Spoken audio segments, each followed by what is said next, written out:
Sekarang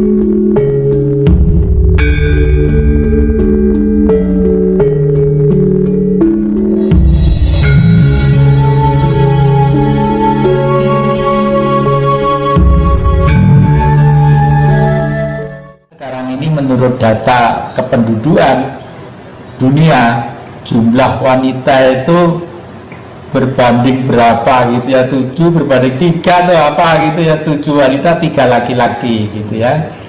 Ini akan membawa dampak situ, dan wanita bagaimanapun sudah menjadi tumpuan pertama bagi laki-laki untuk mengendalikan keluarga mereka masing-masing, baik itu dalam lingkungan sudah keluarga atau belum. Itulah. Ini makanya beberapa hal yang akhir-akhir ini saya cermati, saya merasa prihatin juga, meskipun orang lain kadang-kadang hati ini kelakuannya apa sih ngono kok ora gelem. Terus terang aja Mas ya, semenjak lokalisasi ditutup, ini saya tuh pergi naik mobil tuh nangis Mas. Karena apa? Banyak anak-anak tertentu di pinggir jalan hanya menunggu orang yang mobil lewat. Siapa tahu kalau ada yang menggunakan jasanya. Itu kan melas banget. Dari segi sosial kasihan, dari segi kesehatan juga bahaya. Tapi bagaimana? Saya sudah terlanjur menulis di dalam buku ini, kita harus melampaui zaman yang namanya sakit terhimpit sampai ke langit. Oleh karena itu, ayo kembali ke dalam diri sendiri, yaitu sebagaimana sang Buddha menata pribadinya, lalu hiduplah dengan semesta alam yang akrab. Dan ini sudah dilaksanakan di era Mojopahit dengan simbol Siwa Buddha yang pusaka Mojopahit saya simpen dengan baik, ada di sebelah sana itu. Siwa Buddha. Siwa itu angkasa, Buddha itu manusia yang sudah diberi kekuasaan hidup di bumi supaya menggali jati dirinya ke dalam, hingga paham bahwa fungsinya itu adalah perwujudan Sang Maha Kuasa, bahwa sinar sudah diberikan kepada otaknya. Beradablah, hiduplah yang serasi, selaras dan seimbang dengan budaya-budaya yang lain. Cintailah binatang-binatang, cintailah apa saja dan semua saja. Hukumnya adalah cinta kasih. Ya karena penduduk yang sadar kan mungkin cuma Mas Indra dan kawan-kawan termasuk Jati, tapi mayoritas kan nggak sadar. Amerika blok barat misalnya, karena sudah menganut ideologi yang namanya kapitalisme. Kapitalis itu backgroundnya adalah liberal, kebebasan manusia, diberi kebebasan yang sebebas-bebasnya. Oleh karena itu di sana diberi hak untuk melaksanakan menjadi orang yang sekaya-kayanya. Teorinya memang benar, tapi teori itu lupa bahwa orang yang mengabdi kepada material sekaya-kaya akhirnya akan menjadi binatang. Lalu tega ekspansi, menjajah ke sana, menjajah kemari, dan lain sebagainya. Demikian juga komunisme.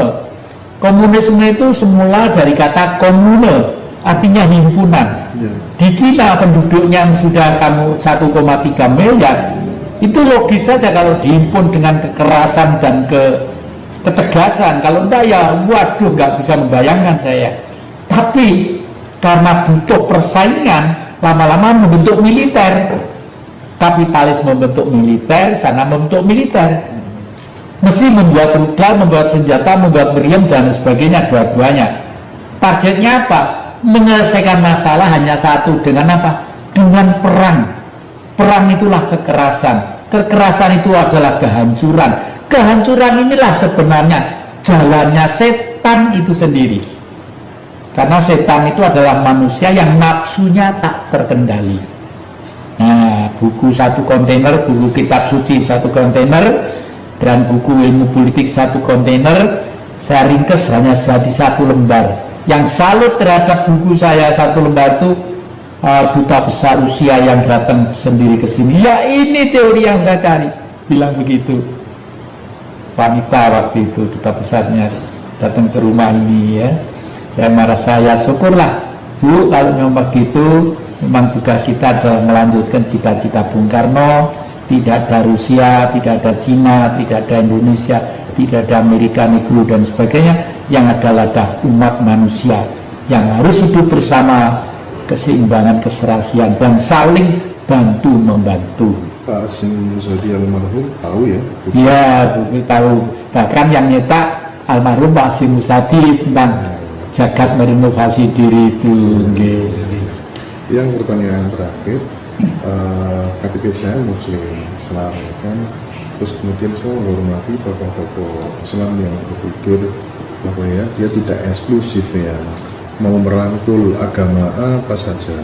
Di sana ada almarhum Cak Nurkolis Majid, ada Cak Nun, ada Gus Mus, ada Gus Dur, tokoh pluralisme yang dibangga-banggakan Republik ini. Nasihat yang tentang pluralisme, tentang keberagaman, termasuk berkepercayaan dan beragama bagaimana? Ya, saya sarankan apapun agamanya memang harus menghormati tokoh-tokoh agama sebelumnya, itu harus ya, karena yang namanya tokoh itu disebut tokoh mesti ada catatan-catatan bagi generasi penerusnya yang patut untuk ditiru ya. Tapi bicara masalah pluralisme itu saya cenderung untuk berpikir ke tahun 3000 nanti itu. Eranya sekarang adalah era digitalisasi. Sekarang rekening di bank dan lain sebagainya itu sudah boleh dikata sistem duit langsung ngitung begini pakai lidah apalagi gitu sudah terus ketinggalan zaman gitu loh ya. Kenapa? Ada apa era tahun 3000? Ada era digitalisasi. Oleh karena itu sekarang ini orang hidup sudah tidak mengenal ruang dan waktu. Pluralisasi adalah kondisi objektif. Ini kalau kita anggap satu gejala ngeri peti kita juga bisa, tapi kalau dianggap sebagai modal dasar juga bisa. Kalau saya ini saya anggap modal dasar, karena kalau dianggap ini nyeripeti kita, pasti ada primordialisme agama dalam tanda petik sentris tadi itu. Primordialisme. Nah, karena kalau sudah agama dalam tanda petik sentris itu tidak bisa bersaing dalam dunia global. Karena dunia global sudah itu teori politik pelaksanaan sekian ribu tahun yang lalu, relevansinya harus ada di zaman yang akan datang. Oleh karena itu saya mengarah kepada yang muda-muda untuk paham tentang Tuhan itu teorinya apa. Agak aneh ini, sentral titik aktivitas minus. Titik itu apa? Titik Tuhan. Titik itu Tuhan. Tuhan itu apa? Tuhan itu yang ngarang manusia.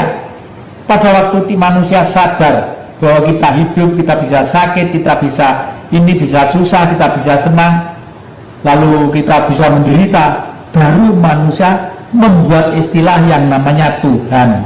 Kalau diurai dengan bahasa Jawa, tuhu ono sebenarnya ada. Berarti yang mengarang kata Tuhan itu manusia. Manusia, nggak mungkin kerbau ngarang Tuhan, sapi ngarang Tuhan. Bisa dibilang yang membuat, yang mengadakan kata Tuhan itu ya manusia. Manusia, ya. Kalau Tuhan tidak butuh percetakan, tidak butuh ini, nggak butuh ini, ya. Sang Maha Kuasa tidak butuh itu, ya. Allah itu seruskan malam lah. Tuhan itu cahaya yang diberikan kepada semuanya, kepada kursi ini, kepada kamera sampean. Kamera sampean hidup, karena ada baterai, ada plus minus, itu mesti hidup lah.